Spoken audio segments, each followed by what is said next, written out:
Hello दोस्तों, फिर से आप सभी का स्वागत है आप सभी के अपने यूट्यूब चैनल मैथ्स मेट्रो पर। मैं हूं विवेक कुमार गुप्ता और आज मैं आप सभी के लिए लेकर आया हूं एवरेज का पार्ट 3। विद्यार्थियों, हम लोग पहले ही एवरेज के 2 पार्ट पढ़ चुके हैं। आज एवरेज सीरीज का ये तीसरा और लास्ट पार्ट मैं आपके लिए लेकर आया हूँ। पहले 2 वीडियोस को आप लोगों ने बहुत पसंद किया, उसके लिए सबसे पहले तो धन्यवाद। और अब आते हैं पार्ट 3 की ओर। सबसे पहले तो ये कहना चाहूंगा कि जिन भी लोगों ने अब तक मेरे चैनल को सब्सक्राइब नहीं किया है, स्टूडेंट्स प्लीज मेरे चैनल को सब्सक्राइब करिए। वीडियो पसंद आने पर इसे लाइक जरूर करें, फ्रेंड्स के साथ शेयर करें, जिससे कि वो भी अच्छी चीजों को बड़ा आसानी तरीके से पढ़ सके, है ना। नॉलेज जितनी आप बांटेंगे उतनी ही बढ़ेगी, तो अपने फ्रेंड्स तक भी इस वीडियो को शेयर करें। चलिए आज के टॉपिक यानी एवरेज का पार्ट 3, ठीक है। सबसे पहला क्वेश्चन आप सभी की स्क्रीन पर है, देखते हैं। 7 क्रमागत सम संख्याओं का औसत 20 है, इनमें से सबसे बड़ी संख्या ज्ञात करें। The average of 7 continuous numbers is 20, the largest of these number। देखिए स्टूडेंट, ये क्वेश्चन 2 में आता है, या तो इवन में पूछा जाएगा या ऑड में पूछा जाएगा। अगर आप बेसिक तरीके से करेंगे तो आपको एक्स मान के करना पड़ेगा और क्वेश्चन की लेंथ बहुत ही ज्यादा हो जाएगी, इसलिए आपको बिल्कुल आसान तरीके से करना है। ध्यान रखिएगा, जब कभी इवन या ऑड की बात की जाए और वो कॉन्टिन्यूअस नंबर्स हो यानी कि क्रमागत, तो आपको केवल ये करना है कि एवरेज कितना है, 20 लिखा। अब देखिए कितने नंबर्स की बात कर रहे हैं हम लोग, 7 नंबर्स। इसमें से एक लेस कर लीजिए, यानी वो इतना बचा 6। वो 6 एक बार इससे माइनस करिए और एक बार इसमें प्लस करिए, आपका सबसे छोटा नंबर जो है वो 14 आ जाएगा और सबसे बड़ा नंबर क्या आ जाएगा, 26। सबसे छोटा यानी कि लीस्ट और सबसे बड़ा। इवन और ऑड दोनों ही केसेस में ये एज इट इज अप्लाई होगा।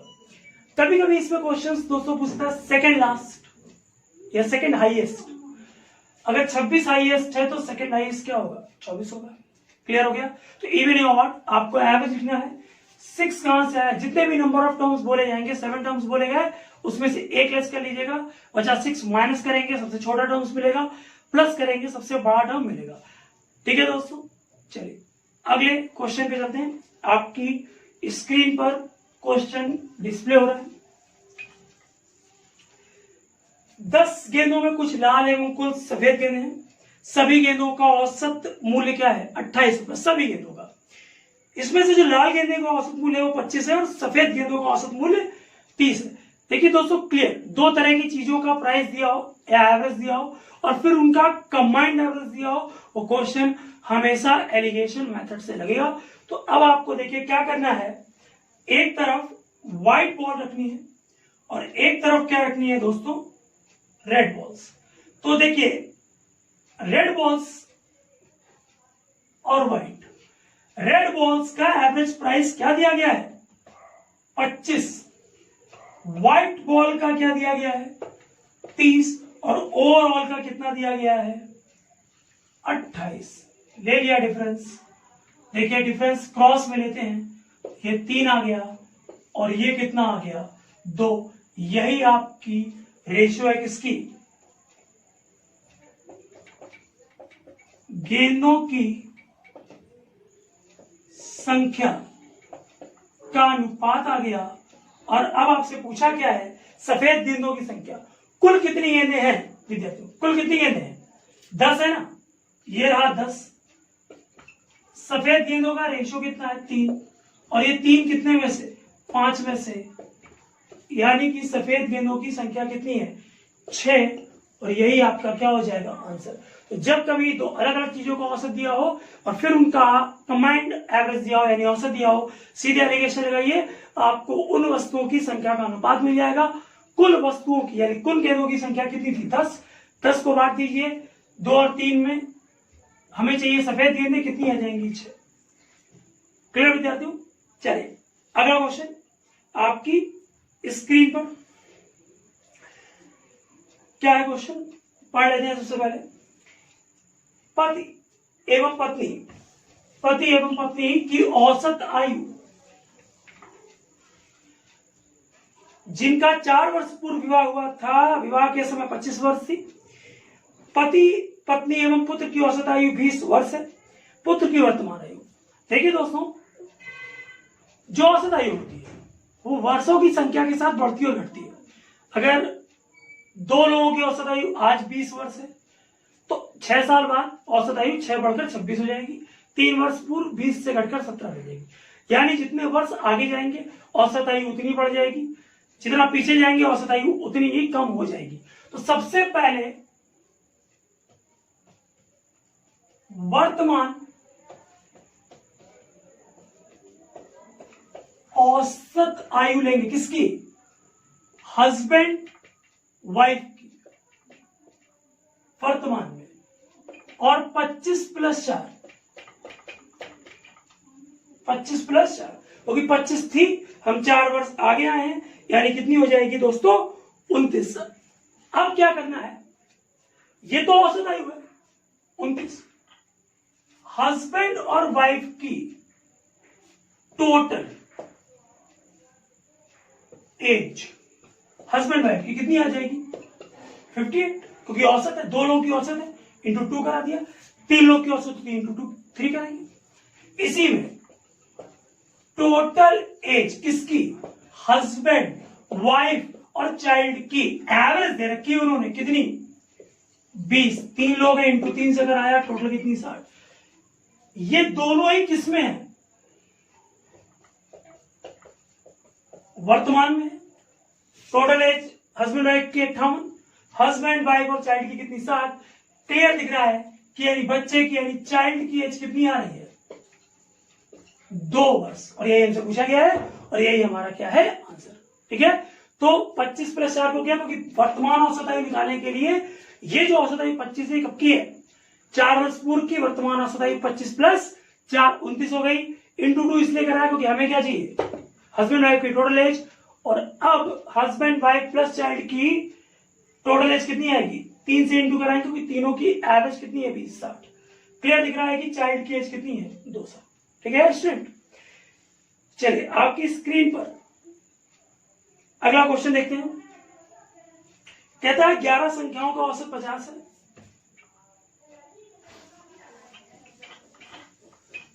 क्वेश्चन को ध्यान से पढ़ें। क्वेश्चन है कि 11 संख्याओं का औसत 50 है, प्रथम 6 संख्याओं का औसत 49 है और अंतिम 6 संख्याओं का औसत 52 है। तो छठवीं संख्या क्या है? इसके 2 मेथड है विद्यार्थियों, मैं आपको दोनों ही मेथड बताऊंगा। सबसे पहला मेथड देखिए, सिंपल मेथड है। 11 संख्या, औसत 50, कुल कितना? 550। प्रथम 6 संख्याओं का औसत कितना दिखा रहा है? 49। टोटल करेंगे 294 और अंतिम 6 का एवरेज कितना है? 52, यानी 312। अब देखिए अगर इनको आप जोड़ते हैं तो ये कुल 12 संख्याएं हो जाएंगी और इनका टोटल हो जाएगा 606। 11 संख्याओं का कुल योग 550, 12 संख्याएं 606, कितना बढ़ गया है? 56। और यही आंसर भी और यही आपकी 6 नंबर की वैल्यू भी है। ऐसा क्यों? क्योंकि जब हम स्टार्टिंग की 6 लेते हैं और लास्ट की 6 लेते हैं विद्यार्थियों, तो इसमें एक नंबर कॉमन हो जाता है और वो नंबर मिड नंबर होता है। और प्रथम 6 और अंतिम 6 या 11 संख्याओं का जो मिड नंबर है वो क्या है? 6 नंबर, इसीलिए पूछा भी क्या गया है 6। लेकिन ऐसा करने पर इंटू कराना पड़ता है और कैलकुलेशन बहुत ज्यादा हो जाता है, इसलिए हम लोग इस क्वेश्चन को डायरेक्ट वे में करेंगे। ठीक है, अब आते हैं डायरेक्ट वे में, बहुत ध्यान से समझिएगा। देखिए सभी संख्याओं का जितना औसत दिया गया उसे लिखिए, यहां पर मिड में 50 लिखा। जो प्रथम है और जो अंतिम का औसत है, प्रथम का औसत है 49, अंतिम का औसत है 52। ध्यान सुनिएगा, प्रथम कितनी संख्याओं की बात कर रहा है? 6। पहले देखिए 49 50 से कितना कम है? -1 है। कितनी संख्याओं की बात की गई है? 6। इंटू करा लीजिए, ये 5250 से 2 ज्यादा है और कितनी संख्याओं की बात की गई है? 6। -6 + 12, इनको आप देखेंगे जोड़ देंगे तो आपके पास +6 बच जाएगा। अब ध्यान रखिए, मैंने लास्ट वीडियो में ये डिस्कस किया था कि अगर कभी कोई एंट्री होती है, देखिए प्रथम 6 और अंतिम 6 नंबर थे 11 हो गए 12, इसका मतलब है कि एंट्री हुई है। और एंट्री के केस में साइन कभी भी बदलता नहीं है, प्लस है प्लस रहेगा, माइनस है तो माइनस। लेकिन मैंने ये भी बताया था कि एग्जिट के केस में, जैसे 11 संख्याओं की बात कर रहा है, प्रथम 6 लें और अंतिम 4 लें तो ऑब्वियस है कि एक संख्या छूट जाएगी, इसका मतलब है संख्या एग्जिट हो रही है। तो एग्जिट के केस में प्लस माइनस से बदल जाता है और माइनस किसमें? प्लस में। बट इस केस में ऐसा नहीं होगा। एंट्री का केस है 50 + 6 और वो 6th नंबर क्या आ गया?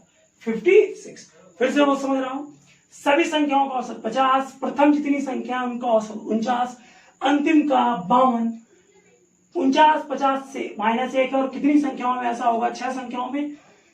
52 50 से +2 ऐसा कितनी संख्याओं में होगा? 6 संख्याओं में। -6 + 12 फाइनली हमारे पास +6। 50 + 6 कितना? 56 और यही हमारी क्या होगी? 6th number. क्लियर है स्टूडेंट्स? तो 2 मेथड है, बट आप हमेशा इस कॉन्सेप्ट से क्वेश्चंस को करिएगा। रीजन, इससे आपकी कैलकुलेशन बहुत कम रहेगी। जब पॉइंट्स के क्वेश्चन या बड़े वैल्यूज के साथ क्वेश्चंस आएंगे तो यहां से बहुत आसानी से क्वेश्चंस लग जाएंगे, बट यहां से आपको क्वेश्चंस लग तो जाएंगे बट आपकी कैलकुलेशन ज्यादा होगी, टाइम ज्यादा लगेगा। ठीक है, चलिए अगला क्वेश्चन आपकी स्क्रीन पर है, पहले आप उसे पढ़ लें फिर हम लोग उसे डिस्कस करते हैं। क्या क्वेश्चन है? 4 संख्याओं में से प्रथम 3 संख्याओं का औसत 15 है और अंतिम 3 संख्याओं का औसत 16 है। अंतिम संख्या 19 हो तो प्रथम संख्या ज्ञात करें। देखिए 4 संख्याएं कैसी हैं बता तो रहा नहीं। मान लिया वो 4 संख्याएं A, B, C, D है, तो प्रथम 3 यानी कि A + B + C का औसत है 15, कुल योग 45। अंतिम 3 B + C + D औसत दिया है 16, 48। देखिए BC तो करिएगा, ठीक है। A - D = -3। अब इसमें A पहली संख्या और D क्या है? अंतिम। क्लियरली दे रखा है।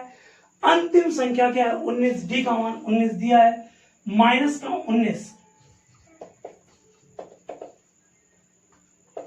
और आपका आंसर कितना आ जाएगा? 16। ठीक है विद्यार्थी, अब आप इसको समझिए, एक और तरीके से समझ सकते हैं बड़ी आसानी के साथ। ध्यान समझिएगा, अगर आप चाहते हैं कि आपको लिखना ही नहीं है तो यार ध्यान समझिए, लिखना नहीं है। पहली 3 संख्याओं का औसत 45, औसत 15, कुल 45। ठीक है, अंतिम 3 का 16, 48। कितना ज्यादा है? +3 है। +3 आपको ये बताता है कि आपकी अंतिम संख्या पहली संख्या से 3 ज्यादा है, बाकी संख्या तो कॉमन है। तो यहां से पता चला कि जो पहली संख्या है और जो अंतिम संख्या है वो इससे +3 है। जब ये 19 दे दिया है तो ये अपने आप ही कितनी हो जाएगी? 16। और यही हमारा क्या हो जाएगा? आंसर। वो कैलकुलेशन नहीं करनी पड़ेगी, आप क्वेश्चन को देखकर ही बता सकते हैं। अगर ये 48 होता और ये 45 होता, इसका मतलब -3, इसका मतलब अंतिम संख्या पहली संख्या से 3 कम है। ठीक है, तो इससे आपकी कैलकुलेशन बच जाएगी, टाइम कम लगेगा। ठीक है, क्लियर विद्यार्थी? उम्मीद कर रहा हूं सारे क्वेश्चन बहुत अच्छे समझ में आ रहे होंगे, है ना। और मैं आपको बेसिक तरीका ही बता रहा हूं, बट डायरेक्ट बता रहा हूं। आप अपने क्वेश्चंस को जब लगाइएगा तो डायरेक्ट तरीके को अप्लाई करिएगा। बेसिक पढ़ना बहुत जरूरी होता है क्योंकि आपको चीजें बहुत अच्छे से समझ आनी चाहिए। एक बार आप चीजों को समझ लें उसके बाद आप डायरेक्ट उनको लगा सकते हैं, कोई दिक्कत नहीं आएगी। ठीक है, अगला क्वेश्चन स्टूडेंट्स आपकी स्क्रीन पर।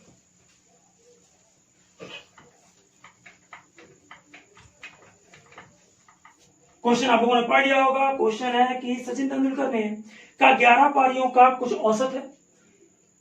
12वीं पारी में वह 120 रन बनाता है जिससे उसका औसत 5 बढ़ जाता है। उसका नया औसत, Sachin Tendulkar has certain average of 11 innings. In 12th inning, he scored 120 runs and thereby increase is average by 5 run is new average. देखिए ऐसे क्वेश्चंस में जब एक इनिंग में कोई रन बनाया हूं और उसका एवरेज बढ़े या घटे, बड़ा सिंपल सा कॉन्सेप्ट है। कितनी इनिंग की बात कर रहे हैं? 12। हर इनिंग में कितना बढ़ रहा है, यहां लिखता हूं ऊपर आपको अच्छे से दिखाई पड़े। तो कितनी इनिंग की बात कर रहे हैं? 12। और हर इनिंग में कितना बढ़ा? 5।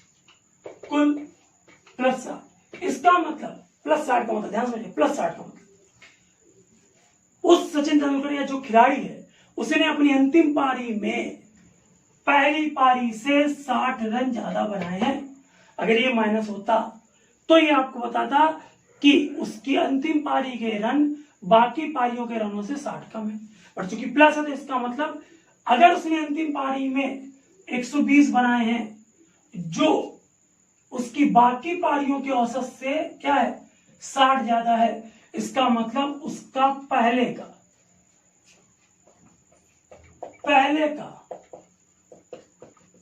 औसत कितना है? 60।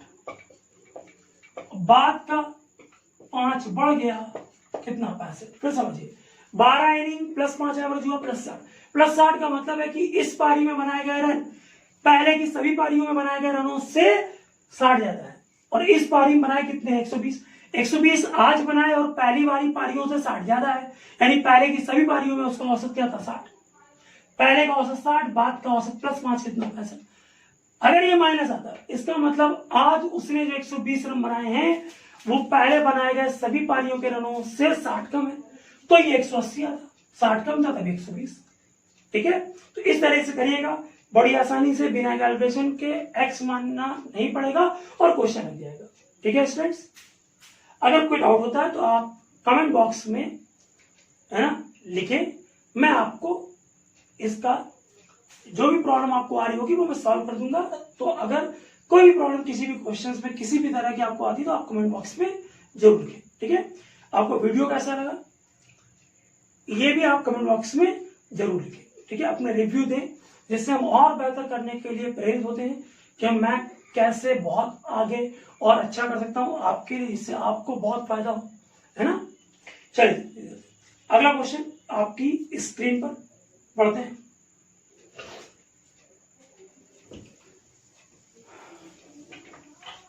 क्वेश्चन है, 9 विद्यार्थियों में से 8 व्यक्ति प्रत्येक अपने खाने पर 30 रुपए खर्च करता है। 9 व्यक्ति औसत की अपेक्षा 20 रुपए अधिक खर्च करता है। सभी व्यक्तियों द्वारा कुल खर्च, ज्यादा एफर्ट की जरूरत नहीं दोस्तों, सिंपल समझिए। 8 में से 8 व्यक्ति ने 30 रुपए खर्च किए, 8 ने मिलाकर कितने खर्च कर दिए? 240। मान लो कि 9वें व्यक्ति ने खर्च कितना किया? x। 9 ने ये 8 व्यक्तियों का खर्च, 9 व्यक्ति खर्च डिवाइड किया 9, ये पूरा 9 व्यक्तियों का औसत है। क्वेश्चन में साफ बता रहा है कि 9 व्यक्तियों का जो औसत होगा, 9 व्यक्ति का खर्च उससे 20 अधिक होगा। और 9 व्यक्ति का खर्च कितना है? x। अब अगर हम इस 9 व्यक्ति का खर्च कंपेयर करें इस 9 व्यक्तियों के औसत से, तो ये 20 ज्यादा है। इक्वेशन को बैलेंस करने के लिए आप यहां 20 क्या कर दें? ठीक है, ये 180 हो जाएगा, यहां जुड़ जाएगा 420, 9x में से x घट जाएगा, 8x बराबर 420, x बराबर 52.5 रुपीस। ये 9 व्यक्ति खर्च है। तो अगर हमसे पूछा होता कि 9 व्यक्ति ने कितना खर्च किया तो आंसर 52.5 होता। पर पूछ रहा है कि सभी ने कुल कितना खर्च किया। सभी ने कुल कितना खर्च किया, तो पहले सभी ने 8 ने खर्च किया था 240, 9वें ने खर्च कर दिया 52.5, सभी ने मिलाकर खर्च कर दिया 292.5, 292.5, और यही आपका क्या है? आंसर। क्लियर? सिंपल बात है। 8 ने खर्च किए 240, हर एक ने 30, 9वें का खर्च x रुपए मान लिया, डिवाइड 9 से किया तो ये औसत आ गया। 9वें व्यक्ति का खर्च 9 व्यक्तियों के औसत से 20 ज्यादा था, इक्वेशन बैलेंस करनी थी, -20 कर लिया। सॉल्व कर लेंगे, x का मान निकल आएगा। अगर 9 व्यक्ति का खर्च पूछता तो आंसर 52.5 होता। सभी का खर्च पूछ रहा है 240 प्लस 52.5 यानी 292.5। ठीक है, क्लियर विद्यार्थियों?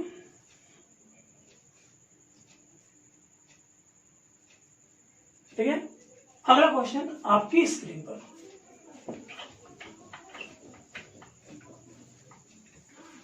क्वेश्चन है, मुकेश के पास सोहन से दुगनी धनराशि है, सोहन के पास पंकज से 50% अधिक धनराशि। 3 लोग हैं, मुकेश, सोहन, पंकज। देखिए मुकेश सोहन पर डिपेंड है और सोहन किस पे, पंकज पर। ध्यान रखिए कई व्यक्ति एक दूसरे पर डिपेंड हो, इनमें से जो व्यक्ति इंडिपेंडेंट होगा क्वेश्चन वहीं से स्टार्ट होगा। और इंडिपेंडेंट कौन है, पंकज। पंकज को मान लिया 100 रुपए थे पंकज के पास, तो सोहन पंकज के पास होते, सोहन के पास पंकज से 50% अधिक है, तो सोहन के पास पंकज से 50% अधिक हो गए। और मुकेश के पास तो सोहन से भाई दुगनी है, 300 हो गए। रेशियो निकाले थे, 50 से कट जाएगा, 6, 3, 2। अब आगे बढ़ते हैं, इन तीनों के पास औसत धनराशि 110। अब अगर औसत धनराशि 110 है तो कुल धनराशि कितनी है,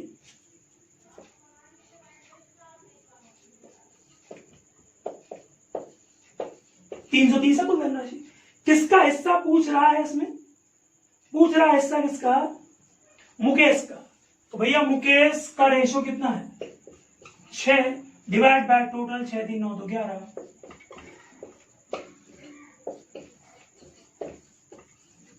आंसर 180 रुपए। और यही किसके पास है, मुकेश के पास। सिंपल तरीका, 3 लोग थे, पंकज को 100 माना क्योंकि इंडिपेंडेंट है, सोहन के पास पंकज से 50% अधिक है, मुकेश के पास सोहन से दुगनी है, रेशो आया 6, 3, 2, कुल 110 औसत है, 300 गुणा किया कुल धनराशि। हम एवरेज में कभी भी ध्यान रखिए औसत को नहीं बांटते, कुल धनराशि को बांटते हैं। हमें किसका हिस्सा चाहिए, मुकेश का 330, मुकेश का ratio 6 divide by total ratio, answer कितना है 180। चलिए स्टूडेंट आखिरी क्वेश्चन पे चलते हैं, आप सभी की स्क्रीन पर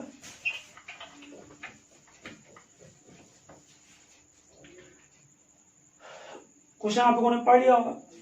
क्वेश्चन है कि क्रिकेट के किसी खेल के पहले 10 ओवरों में रन रेट कितना था, 3.2। अब पहले 10 ओवरों का रन रेट है 3.2, यानी कुल रन कितने बन पाए हैं, 32। टारगेट क्या है, 282। तो शेष जो रन है वो है 282 माइनस 32, यानी कि 250। और 250 रन बनाने हैं कितने ओवर में, 40 ओवरों में। 250 रन कितने ओवर में दोस्तों, 40 ओवरों में, तो डिवाइड 40 से कर दीजिए। तो रिक्वायर्ड जो रन रेट है वो है 6.25, और यही आपका आंसर है। पहले 10 ओवरों का 3.2 रन रेट था, 32 रन, शेष बचे रन। टारगेट था 282 माइनस 32 यानी 250। कितने ओवरों में रन बनाने हैं, 40। रिक्वायर्ड रन रेट कितना होगा, 6.25। ठीक है, उम्मीद करता हूं आप सभी को सारे क्वेश्चंस बहुत अच्छे समझ में आए होंगे।